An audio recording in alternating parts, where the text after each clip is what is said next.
Hi guys, good morning. Gagawa tayo ng tinola, chicken, sayote, sili, kamatis, sibuyas, bawang, luya, at saka siling green haba. Magic sarap, baka naman po, at saka chicken cubes. Hi guys, dahil wala na siyang laman, buti na lang ma-extra tayong super kalan. Yan guys, walang laman yung tangke natin. Kaya sa super kalan tayo magluluto. Hindi natin siya magagamit. Mag-ipod muna tayo para pambili ng tangke.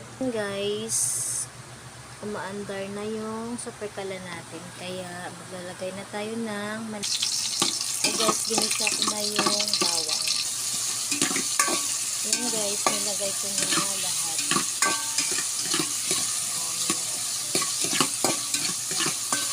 Then, yan guys, nilagay ko na yung chicken. Nagos lang yan. Hanggang sa maging golden brown na siya. Para mawala yung langsa. Kasi may mga ubo pa sila guys eh. Wala na silang lagnat. Pumasok na yung dalawang pamangkin ko sa elementary. Pero yung kinder, hindi pa talaga siya pumasok. Kasi may sinat-sinat pa siya. At saka para matamlay pa yung katawan, hindi niya pa kaya pumasok. Ayan guys, antayin lang natin na lumabas yung mantika niya na mag-golden brown na siya. Guys, may tuyo ako.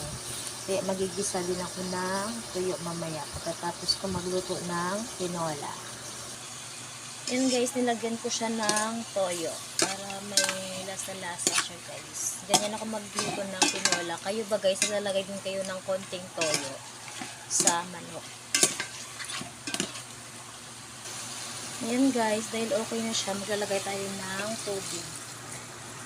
Number 4 lang ako lang guys na naglalagay ng tubig. Dun sa baga 4 na cups. Yan lang guys. Yan. Antayin natin kumulo yan guys.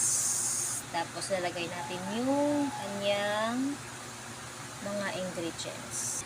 Habang nag-aantay tayo na kumulo yung manok natin, maglalagay na tayo ng tubig sa ating mga tubigan dahil wala nang laman. Lalagyan natin yan guys para pagising ng mga bata, wala na silang gagawin. Maliligo na lang sila, kakain, tsaka papasok sa school. Ayan guys, dahil kumulo na ilalagay na natin yung sayote at saka yung siling haba.